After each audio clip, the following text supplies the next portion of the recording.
Donc là, on est à la dernière partie du CV, c'est la partie divers. Restez avec nous pour vous expliquer comment présenter cette rubrique.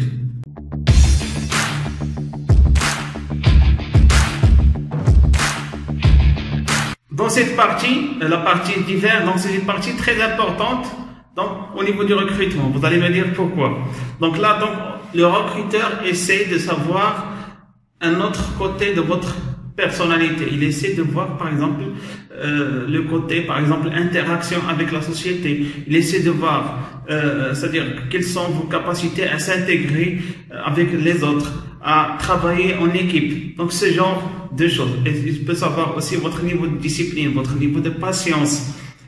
Ça peut aussi vous aider. Donc, si vous cherchez quelque chose, donc, qui va montrer au recruteur que vous êtes en train d'adhérer à la culture d'entreprise. Je vais vous expliquer tout ça. Donc, déjà, dans cette partie divers, on présente deux choses.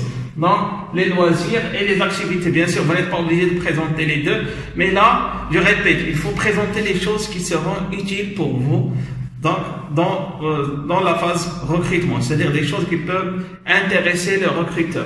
Par exemple, au niveau loisirs, d'abord, il faut éviter donc ces loisirs classiques, c'est-à-dire il y a des gens qui écrivent par exemple sport, voyage, lecture. Ça sert à rien d'écrire sport, voyage, lecture dans votre CV.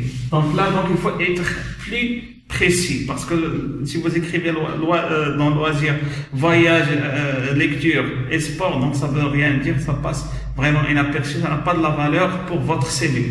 Donc par exemple, pour les loisirs, vous pouvez écrire par exemple que si vous êtes passionné par la course, donc vous écrivez de course et vous écrivez également si vous avez participé à des marathons, si vous avez eu des prix, si vous êtes inscrit dans une école précise, si vous faites partie d'un groupe, c'est-à-dire qui est connu au niveau national ou bien international. Donc ça peut intéresser donc le recruteur, ça va montrer votre façon ou bien votre savoir-être au recruteur. Par exemple, si vous êtes passionné par l'écriture, vous pouvez me dire, par exemple, qu'est-ce que vous avez fait comme c'est-à-dire réalisation. Est-ce que vous avez écrit un livre? Et est-ce que vous avez un blog où vous publiez vos écritures? Ainsi de suite. Donc là, il faut être précis et il faut démontrer, donc, c'est-à-dire les choses qui peuvent intéresser le recruteur. Si par exemple vous êtes passionné par le football, il faut aussi donc mentionner est-ce que vous avez participé à des tournois, est-ce que vous avez eu des prix, ainsi de suite. Je vais ajouter aussi un dernier point ici, par exemple le football. Si par exemple le recruteur lit que vous êtes passionné par le football, donc là, qu'est-ce qui va intéresser le recruteur?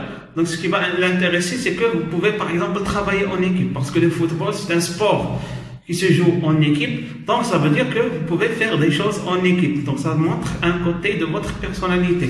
Par contre, si vous mentionnez que vous aimez la course, donc ça va signifier autre chose. C'est pas vraiment le travail en équipe, mais c'est-à-dire ce côté individuel. Vous pouvez faire des choses à titre individuel. Vous avez aussi la discipline, c'est-à-dire d'un sportif c'est-à-dire qui fait la course. Donc vous avez cet état d'esprit de réaliser des choses d'une manière individuelle.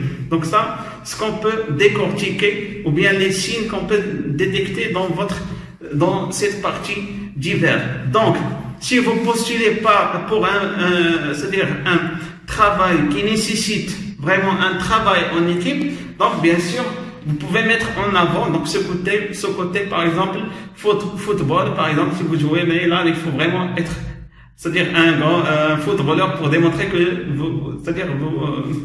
c'est-à-dire pour l'écrire ici, ça sert à rien de mentionner le football alors que vous n'avez aucune relation avec le football, ainsi de suite. Donc si vous êtes intéressé par un poste où on demande quelqu'un qui est passionné, qui a la capacité de travailler seul dans un bureau, donc là vous pouvez mentionner cette partie course que vous êtes que vous avez déjà accompli des choses en solo. Donc c'est ça donc les choses qu'il faut mettre dans cette partie loisir. Il y a aussi ce côté autre activité, par exemple ici vous pouvez mettre par exemple du bénévolat. Si vous avez participé à une campagne par exemple de dons, je sais pas, donc le don du sang, vous avez fait une campagne par exemple durant le Ramadan de vous distribuer des choses aux pauvres, ainsi de suite. Donc là, donc ça va montrer votre côté, c'est-à-dire du bénévolat, surtout si l'entreprise aussi a ce côté, donc ils ont des activités similaires. Donc ça va démontrer que vous intégrez cette possibilité, cette culture de partage, et vous pouvez gagner des points vis-à-vis des recruteurs. Vous pouvez aussi mettre en avant donc le côté associatif. Si vous faites partie d'une association, vous avez vous luttez pour une cause, ou bien par exemple vous aidez, je sais pas, les étudiants c'est-à-dire dans les zones défavorisées, vous essayez de donner des cours, ainsi de suite. Donc ça, ce genre de choses sont très utiles pour votre CV. Les activités parascolaires, si vous faites partie par exemple du comité organisation d'un événement de votre école, donc ça aussi, ça va montrer un côté dynamique et une capacité à échanger avec les autres. Donc là, et surtout, donc ça va vous aider si vous postulez pour un travail qui nécessite cette interaction avec les gens, c'est-à-dire que vous n'êtes pas vraiment timide. Donc là, donc cette rubrique divers, donc elle est très importante, et j'espère que vous avez pu saisir les signaux qu'on peut lire à partir de cette rubrique. Donc si vous avez ici d'autres idées, si vous avez d'autres activités, n'hésitez pas à les partager avec nous en bas de cette vidéo. Et je vous souhaite bon courage.